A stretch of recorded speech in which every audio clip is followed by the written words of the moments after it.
Hey guys, Fox here. Time for some game got for the month of June 2023. Not a lot of stuff. I did a little traveling and went to San Diego, and I hit up Luna Video Games out there and found a few things. Took advantage of a sale, and I had a few pre-orders come in, and plus a couple other gaming related items that aren't actual games. So let's get started. So first at Luna, I found a Game Gear game I needed for the collection, and that's NBA Action by Sega Sports. Yeah, it's a basketball game. I popped it in real quick. It's pretty simple, pretty basic, nothing special, but it does have the NBA licenses, so it does the job if you got a little bit of a hankering to play a basketball game. Up next, I got two complete in box Game Boy games. Yes, they had actually a few of them, but I didn't want to go too hog wild and spend a ton of money because, you know, some of these boxed Game Boy games get to be pretty expensive. Anyway, the first one is Donkey Kong Land 2, and it is complete, and this box is in pretty damn good shape, as you can tell here. The Donkey Kong Land games are pretty good, considering the hardware that they are playing on. And they do have support for the Super Game Boy. So they're fun. I wouldn't dog them too much, and they're a good play. Up next is another sports title, and it is NFL Quarterback Club. So this one has, I believe, the player's license. So a lot of these guys I recognize, especially Troy Aikman, Steve Young, Jim Kelly, Randall Cunningham, Warren Moon, John Elway, Phil Simms, Boomer Esiason. Yeah, so I didn't really pop this one in to play, but it looks like it's a lot of like quarterback challenges stuff. As you can see, it looks like the stuff they do during the Pro Bowl. But they got some pretty good likeness done here with Game Boy graphics. It's not too bad. It's a loose manual and gamer in there, but I need to get one of my reproduction cardboard inserts in there. So, but the box is in really good shape. And the last thing I picked up over there at Luna is a game I've been looking for a while because I wanted it complete. And I found it there for a really good price. And it is Mutant League Football on the Sega Genesis. I remember playing this with one of my buddies growing up a lot. He was really fucking good at it, and it was just hilarious. I remember he always played as, what were they called? The Orcs or the Trolls? I forgot. But one of the special powers for that that team was these farting attacks, where if you farted, it exploded your guys.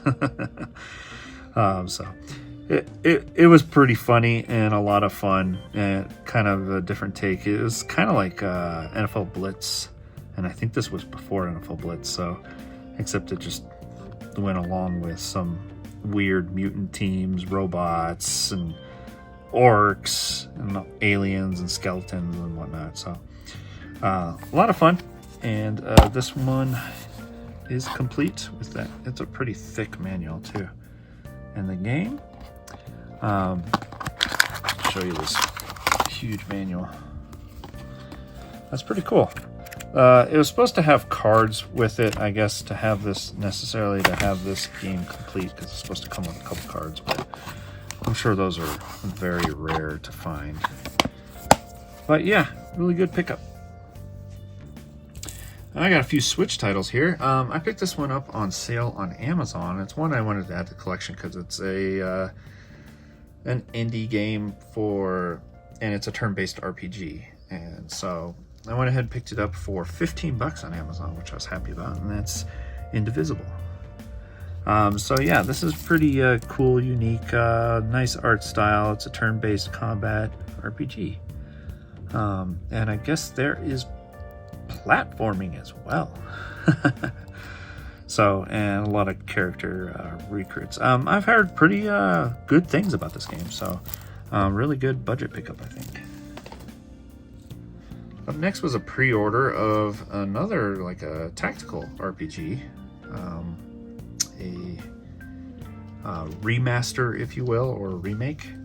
I think this was originally, I thought, a Square published game. But anyways, it is Front Mission First. It comes with this little lenticular cover, which is kind of nice, also known as a limited edition, apparently. Microids. I thought this was a Square published game. Maybe the original wasn't. I guess this one is not. But yeah, so this is a tactical RPG with mechs. I remember playing the demo of the PlayStation 1 a long time ago, so I never really got into it. So when they announced this, I was like, sweet, I'll have to pick this up, add it to the collection, because I don't own Front Mission, the first Front Mission on the PlayStation. Next is a limited run release, and it is a Way Forward title that I have yet to even play. I'm looking forward to giving it a shot, but it is Spider Swords with this fun cartoony artwork here. And it looks like it's pretty much a run and gun game from the gameplay that I have seen of it. So it's probably going to be fun. It'll probably play very much like Contra or Gunstar Heroes or something like that. So this should be a good pick up and play. Maybe I'll throw it in my Switch for when I'm only playing for a few minutes, I should say. And the last game, which is a game I'm playing right now, even though this is sealed. PlayStation, one of that middle tier program, it had this game for free download this month, so I just went ahead and downloaded it. I haven't opened this yet, and that's for Inscription. So yeah, I forgot which company I pre-ordered this through. See if it says on the back here. Special Reserve, there it is. So anyway, this is a deck building, I'd say it's a roguelite, because you gradually get a little better when you die and you start over again. It has a bunch of acts, and it's really interesting game. Really odd story to it too.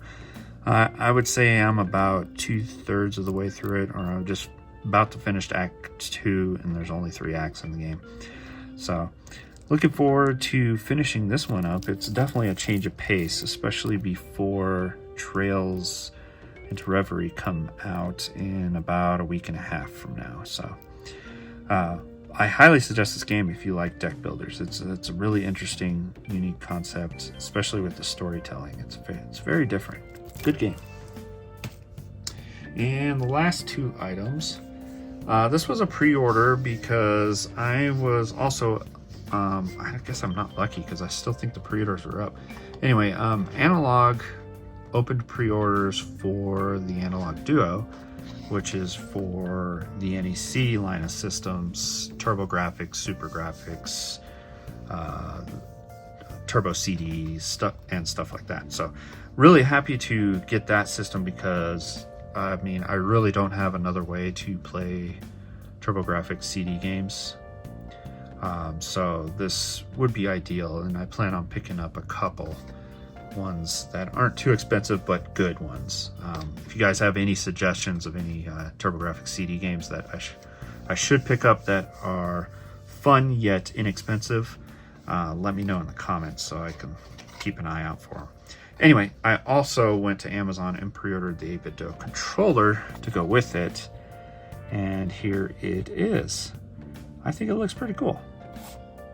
So just a wireless gamepad, and I'll hook it up to the big TV, and it should work great. And it also works on the original systems, apparently. So that is cool. Oh, no, it's for the minis, because it's a USB dongle. But that's not a problem. The Duo will have the USB as well in the back, I believe. Or it might be one in the front. I don't remember. Those of you guys might know. But anyway, I got a controller ready for it, so very happy. And this last item is a Netaroid that I pre-ordered from a great game called Bloodborne. And it is the doll. There she is. I thought it was pretty cool because I really don't have any Bloodborne figures. I have like one of those really small ones, but I don't have the Hunter or anything like that. So I saw this up for pre-order and went ahead and snagged it from Good Smile US store, because if you pre-order through them, it's really cheap shipping, so that's pretty nice. So yeah, well, I guess before I end this video, I'll go ahead and take her out of here so you can take a closer look. All right, guys, here she is. Looks pretty good. Pretty basic for your Nidoride, but good details. If I can get it to focus on her. There we go. Got the little cape piece, and then the stand will go through her cape into her back. And am I the only one who really does not like these stands? Especially these parts, this arm that holds it, either sticks way too far out, or if you're trying to place it on here, or maybe I'm just dumb and can't figure out these damn stands with all the holes and stuff. But I just don't like these. I don't like these. But I have no choice. It's the only way to get them to stand. Anyway, back to the little figure here. But yeah, she's got this nice little cape over here, which looks pretty good, and a couple different hand pieces. Yeah, I think they did a good job, especially with her face and hair, and a little bit of darkness around her eyes. So yeah, little detail on the back of the cape or cloak, whatever you want to call it, and the roses on the hat. Looks really good. All right, guys, thanks for watching.